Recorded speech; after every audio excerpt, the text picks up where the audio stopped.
సుమన్ టీవీలో మీ business promotions కోసం ఈ కింది నెంబర్ను సంప్రదించగలరు.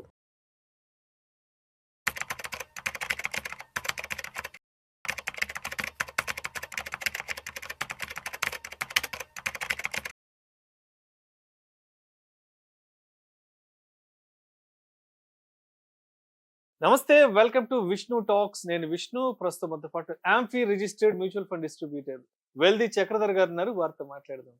సార్ చక్రధర్ గారు నమస్తే. సార్ నమస్తే అండి. సార్ చక్రధర్ గారు, ఆల్మోస్ట్ లాస్ట్ ఒక 4 months నుంచి మార్కెట్స్ లో బాగా వాలటాలిటీ నడుస్తుంది. ఈ టైంలో మ్యూచువల్ ఫండ్ ఇన్వెస్టర్స్ అంతా కూడా చాలా పానిక్ అవుతున్నారు. మ్యూచువల్ ఫండ్ ఇన్వెస్ట్మెంట్స్ కి సంబంధించి కూడా కొంత నెగటివ్ ఇంపాక్ట్ వెళ్తుందేమో అనిపిస్తుంది. చాలా మంది రిడెంప్షన్ చేసుకుంటున్నారు, చాలా మంది ఎస్ఐబిల్ పాస్ చేసుకుంటున్నారు. ఏంటి ఇప్పుడు సిచ్యువేషన్? మార్కెట్ కూడా బాగలేదు కాబట్టి ఎస్పెషల్ మ్యూచువల్ ఫండ్ ఇన్వెస్టర్స్ మీరు ఏం చెప్తారు? ఇది యాక్చువల్గా పానిక్ అవ్వాల్సిన అవసరం లేదండి. మేము గత 20 ఏళ్ళుగా ఇందులో ఫీల్డ్ లో ఉన్నాము. సో మ్యూచువల్ ఫండ్స్ అనేవి అప్ అండ్ డౌన్స్ అయితే కామన్ గా ఉంటాయి. స్టాక్ మార్కెట్ అంటేనే కొంచెం అప్ అండ్ డౌన్స్. అయితే చాలా మంది తెలియక ఏం చేస్తారంటేనండి, ఒక ఫండ్ సెలక్షన్ లోనే రాంగ్ జరుగుతుంది అనమాట. అలా ఎప్పుడైతే ఫండ్ సెలక్షన్ లో రాంగ్ జరిగినప్పుడే కొంచెం పానిక్ అయ్యే భయం అవుతుంది, ఇది కొంచెం పైకి వెళ్తుందా లేదా అని. చాలా మంది ఏం చేస్తారంటే కొనేటప్పుడు టాప్ ఫండ్స్ అని తీసుకుంటారండి. సో ఆ టాప్ క్యారెక్టరీలో ఉన్న ఫండ్స్ అన్ని ఏంటంటే, సపోజ్ అందరూ పెట్టే ఇన్వెస్ట్మెంట్స్ చూడండి, ఒక ఫండ్ మంచి పేరు వచ్చింది అనుకోండి, అందులో ఇండియా అంతా ఇన్వెస్ట్ చేస్తాయి. ఇప్పుడు లైక్ ఒక నిప్పాన్ స్మాల్ క్యాప్ తీసుకుంటాము, అందరు నిప్పాన్ ఇండియా స్మాల్ క్యాప్ అనగానే అందరూ పెడతారు అందులో. లైక్ పారాపెరిక్ ఫ్లిక్సీ క్యాప్ అనుకోండి, ఇండియా మొత్తం పారాపెరిక్ ఫ్లిక్సీ క్యాప్ లో పెడతారు. సో ఎప్పుడైతే 2 రకాలు ఉంటాయండి ఫేజెస్, ఒకటేమో ఇన్వెస్ట్మెంట్ ఫేజ్ అంటారు, లేకపోతే ఫ్యూచర్ లో వచ్చే రిడెంప్షన్ ఫేజ్ అంటారు. ఇప్పుడు అందరూ ఇన్వెస్ట్ చేస్తున్నారు. సో ఇన్వెస్ట్ చేసిన టైంలో ఆ ఫండ్ లో పెట్టుకుంటూ వెళ్ళినప్పుడు ఫ్యూచర్ లో రిడెంప్షన్ టైం వస్తుంది, అందరికి మెచ్యూరిటీ వస్తుంది. అందరికి పిల్లలకి ఎవరు ఇన్వెస్ట్ చేస్తున్నా వాళ్ళ పిల్లల చదువుల కోసమో, వాళ్ళ పిల్లల మ్యారేజ్ కోసమో, లేకపోతే వాళ్ళ సెల్ఫ్ రిటైర్మెంట్ కోసం ఇన్వెస్ట్ చేస్తారు. సో ఎప్పుడు రిటైర్మెంట్ టైం వచ్చిందో అందరూ ఆ ఫండ్ నుంచి తీసేయడం మొదలు పెడతారు. ఆటోమేటిక్గా ఫండ్స్ బాగా పడిపోతుంటాయి. మేము గమనించింది ఏంటంటే 20 ఏళ్లలో టాప్ ఫండ్స్ ఇవాళ అయితే ఉంటాయో అవి 3 years తర్వాత మళ్ళీ బాటంకి వెళ్ళిపోతాయి. ఇవాళ బాటంలో ఏవైతే ఉన్నాయో అవి నెక్స్ట్ 3 years టాప్ లోకి వెళ్తాయి అన్నమాట. సో కాబట్టి మనం ఎప్పుడు కూడా పాస్ట్ పర్ఫార్మెన్స్ చూసి ఇన్వెస్ట్ చేయకూడదని చెప్పేది. అందుకే సెబీ కూడా చెప్తుంది ఏంటంటే, past performance may not repeating future అని చెప్తుంది. సో కాబట్టి ఏంటంటే, మేము ఎలా చేసుకుంటాం ఫండ్స్ ఇలాంటి ప్రాబ్లమ్స్ రాకుండా ఉండడానికి ఏం చేసేది అంటే, మేము డైరెక్ట్గా ఫండ్ మేనేజర్తో ఇంటర్వ్యూ తీసుకుంటాం. ఇప్పుడు మీకు ఎగ్జాంపుల్ చెప్తా. ఒక ప్రొడ్యూసర్ దగ్గర 50 కోట్లు ఉన్నాయి. సో ఆ ప్రొడ్యూసర్ దగ్గర 50 కోట్లు ఉన్నప్పుడు ఒక డైరెక్టర్ వచ్చి సినిమా స్టోరీ చెప్తాడు. సార్ నరేషన్ చేస్తాడు, సార్ నా స్టోరీ ఇది, నా స్టోరీ లైన్ ఇది, ఇలా తీయబోతున్నాను, జనాలకి కొంచెం బాగా నచ్చుతుంది ఇలా తీస్తే అని. సో ఎప్పుడైతే మనం డైరెక్టర్ దగ్గర మనం వింటామో మనకు ఒక ఐడియా వస్తుంది, ఓకే నిజంగానే జనాలు దీనికి సింక్ అవుతారా అవరా అని చెప్పి. అంతేగాని ఒక ప్రొడ్యూసర్ దగ్గరికి ఒక కెమెరామెన్ వచ్చి స్టోరీ చెప్పాడు, ఒక హీరో వచ్చి చెప్పాడు స్టోరీ, అలాగే సైడ్ మ్యూజిక్ డైరెక్టర్ వచ్చి చెప్పాడు, చెప్పే డైరెక్టరే. సో అలాగైతే ఒక సినిమాకి డైరెక్టర్ మెయిన్, అట్లాగే ఒక ఫండ్ మేనేజర్ అనేవాడు ఒక ఫండ్కి మెయిన్.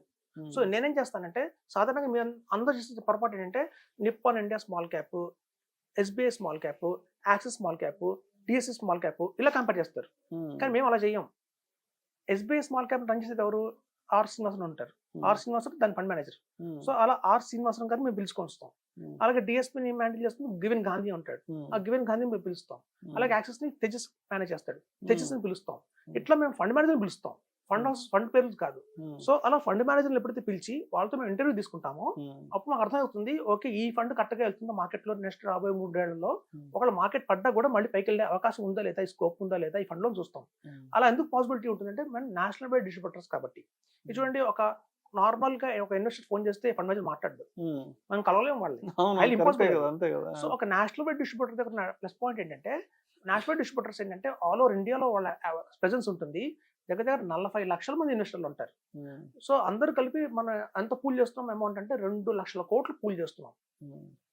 మీరు నమ్మరు, ఒక నేషనల్ అడ్వైజర్ ఏదైతే ఉంటారో అందరు ఇన్వెస్టర్ల దగ్గర కలిపి ఎస్ఐపి ఎంత చేస్తారంటే నెలకి 1000 కోట్లు ఎస్ఐపి. సో ఎప్పుడైతే మనం నెలకి 1000 కోట్లు ఎస్ఐపి ఆన్ బిహాఫ్ ఆఫ్ ఇంతమంది చేస్తున్నామో మనం కమాండ్ ఉంటుంది.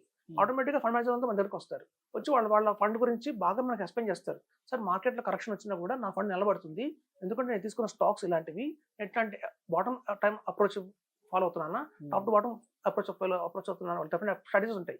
సో వాళ్ళని ఎక్స్ప్లెయిన్ చేస్తారు. సో అలా ఎక్స్ప్లెయిన్ చేసిన తర్వాత మనం ఫండ్ మేనేజర్ నుంచి డైరెక్ట్గా వింటాం కాబట్టి, ఎలా అయితే మన మూవీ గురించి ఒక డైరెక్టర్ దగ్గర డైరెక్ట్గా ఎలా వింటామో అట్లాగే మేము ఫండ్ మేనేజర్ నుంచి డైరెక్ట్గా వింటాం. సో కాబట్టి మా ఇన్వెస్టర్స్ భయపడరు. సో పడ్డా కూడా మార్కెట్లో పర్వాలేదు, మన ఫండ్ మేనేజర్ విన్నాం కదా, మన మళ్ళీ పైకి వెళ్తుందన్న కాన్ఫిడెన్స్ ఉంటుంది. అలా లేకుండా ఫ్రెండ్ చెప్పాడనో, బాబాయ్ చెప్పాడనో, లేదా గూగుల్ సెర్చ్ చేసి తీసుకున్నాం అనుకోండి, మళ్ళీ మనం పడిన తర్వాత మళ్ళీ పైకి లేస్తుందో లేదా ఫండ్ అనేది డౌట్గా ఉంటుంది. సో అట్లాంటి వాళ్ళు మెయిన్గా డ్రాప్ చేస్తున్నారండి. సో ఎవరైతే కాన్ఫిడెంట్గా ఉన్నామో, ఓకే ఈ ఫండ్ గురించి ఇవాళ రిటర్న్ తగ్గిన మార్కెట్ వల్ల ఫ్యూచర్లో పెరుగుతుంది అన్నప్పుడు బాగానే ఉంటుంది. సో మేము ఎప్పుడైనా చూడండి ఫండ్స్ ఎప్పుడు కూడా టాప్ ఫండ్స్ తీసుకోం, బాటంలో ఉన్న ఫండ్స్ తీసుకోం, మధ్యలో ఉన్న ఫండ్స్ తీసుకుంటాము. ఆ బాటంలో ఉన్న ఫండ్స్ తీసుకోవాలి అంటే మనకు కాన్ఫిడెన్స్ ఎప్పుడు వస్తుంది అంటే అన్లెస్ మనం ఫండ్ మేనేజర్ మాట్లాడితే మనకు ఆ కాన్ఫిడెన్స్ వస్తుంది. చెప్తారు ఫండ్ మేనేజర్, ఇవాళ నా టాప్ బాటంలో ఉండొచ్చు కానీ ఒక 3 years లో నా స్ట్రాటజీ వల్ల పైకి వెళ్తుంది అని చెప్తారు.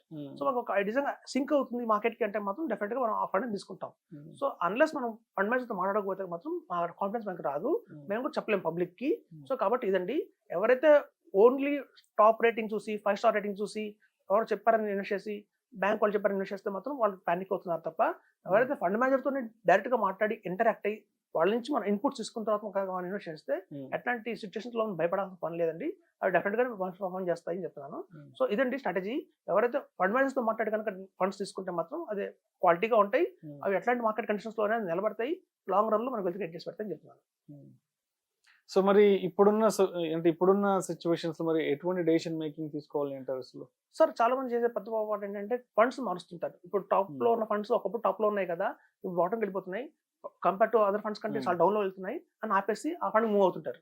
సో అలా అవ్వకండి, ఇవాళ బాటం లో పడ్డా మళ్ళీ ఆఫ్టర్ 3-4 years మళ్ళీ పైకి వెళ్తుంది. సో ఇన్వెస్ట్మెంట్ హారిజన్ కనుక మీరు కనుక 15 years కనుక కంటిన్యూస్ గా ఉంటే అది చాలాసార్లు బాటంకి వెళ్ళి పైకి వస్తుంటుంది. సో అలాంటి పానిక్ అవ్వకూడదు. ఎప్పుడైతే ఫండ్ మేనేజర్ మారిపోతున్నారో చూడండి, మేము చాలా సోర్సెస్ ఉంటాయి. ఒక ఫండ్ సెలెక్ట్ చేయాలంటే దానికి ఓన్లీ 5 star రేటింగ్ చూడకూడదు, రోలింగ్ రిటర్న్స్ చూడాలి. మెయిన్ గా రోలింగ్ రిటర్న్స్ మనకు చెప్తుంది ఎన్నిసార్లు బాటంకి వెళ్తుంది ఆ ఫండ్, ఎన్నిసార్లు టాప్ లోకి వెళ్తుంది చెప్తుంది. So rolling returns, quarter ranking, ఈ రెండు మేనేజ్ అండి. ఈ రెండు కనుక చూసుకుని ఇన్వెస్ట్మెంట్ చేస్తే మాత్రం ఆ ఫండ్ మేనేజర్ ఎవరు, ఆ ఫండ్ మేనేజర్ కంటిన్యూ అవుతున్నారా లేదా అని చూసుకోవాలండి. బెస్ట్ ఎగ్జాంపుల్ చెప్తాను, మెరా అసెట్ లో ఫండ్ మేనేజర్ ఉండేవాడు గోపాల్ అగర్వాల్ అని చెప్పి. సో ఎప్పుడైతే గోపాల్ అగర్వాల్ ఫండ్ మేనేజర్ గా మెరా అసెట్ లో కొనసాగుతున్నాడో ఆయన చాలా బాగుండేది. మెరా అసెట్ బ్లూ చిప్ అని మెరా అసెట్ అన్ని ఫండ్స్ టాప్ లోకి వెళ్ళాయి. ఆయన రిజైన్ చేసేసి హెచ్డిఎఫ్సి మూవ్ అయ్యారు. ఎప్పుడైతే హెచ్డిఎఫ్సి మూవ్ అయ్యారో మిడ్ క్యాప్ ఆపర్చునిటీస్ కి ఈ తగ్గి అది మళ్ళీ పెరగడం మొదలు పెట్టింది. సో ఫండ్ మేనేజర్స్ కూడా చాలా కీ రోల్ పనిచేస్తారు. మీరు చూస్తే మోతిలాల్ ఒస్వాల్ ఒకప్పుడు మనకి ఏముండేవాళ్ళు అనమాట, ఆశిష్ సోమయ్య ఉండేవాళ్ళు. ఆశిష్ సోమయ్య వైట్ మూవ్ అయ్యారు. మూవ్ అవ్వగానే మనకి మిడిల్ కొంచెం డిప్ అయింది. సో మళ్ళీ బయట పైకి లేచింది. సో ఎప్పుడైతే మళ్ళీ ప్రీతికి ఫండ్ మేనేజర్ మళ్ళీ మోతిలాల్లో జాయిన్ అయ్యాడో మళ్ళీ పైకి వెళ్ళడం మొదలు పెట్టింది. సో మేము చూస్తున్న ఇందులో ఏంటంటే ఫండ్ మేనేజర్ కీ రోల్ అండి. మన వాళ్ళు డైరెక్టర్, మన సినిమాకల్ డైరెక్టర్ చూడండి, సుకుమార్ సింహగానే మీకు ఐడియా వస్తుంది, రాజమౌళి సింహగానే ఒక ఐడియా వస్తుంది. ఓకే, అంటే ఆ సినిమా రాకముందు మీకు ఐడియా ఉంటుంది వాళ్ళు ఎలా తీయబోతున్నారని చెప్పి. అట్లాగే ఫండ్ మేనేజర్ స్కిల్ అండి. ఒక మంచి ఫండ్ మేనేజర్ రన్ చేస్తున్న ఫండ్ అంటే మాత్రం ఒక ఐడియా ఉంటుంది, ఈ 50 రోజులు మనకి 15%, 18% కొడుతుందని చెప్పి. సో మనం వాళ్ళని నమ్ముకోవాలండి మెయిన్ గా. సో మనం ఓన్ గా షేర్స్ కొనుక్కుంటుందా, ఎందుకు మ్యూచువల్ ఫండ్స్కి వస్తున్నాము అంటే ఫండ్ మేనేజర్ చూసి వస్తున్నాం. సో అలా ఫండ్ మేనేజర్ కనుక క్వాలిటీగా ఉన్నారంటే మాత్రం ధైర్యంగా ఇన్వెస్ట్ చేయండి, ఎంత లాంగ్ టర్మ్ అయినా కొనసాగించవచ్చు. వాళ్ళంత కాలం వాళ్ళు వేరే కంపెనీకి మారితే మాత్రం మళ్ళీ మనం ఆలోచించుకోవాలి, కంటిన్యూ అవ్వద్దా అని. చూడండి, మ్యూచువల్ ఫండ్స్ లో పడుతున్నాయి, మార్కెట్ పడుతుంది కాబట్టి మనం మారకూడదు. ఫండ్ మేనేజర్ మారితే మారాలి, అది మాత్రం కీగా అబ్జర్వ్ చేసుకుంటూ ఉండాలని చెప్తాను. Thank you sir.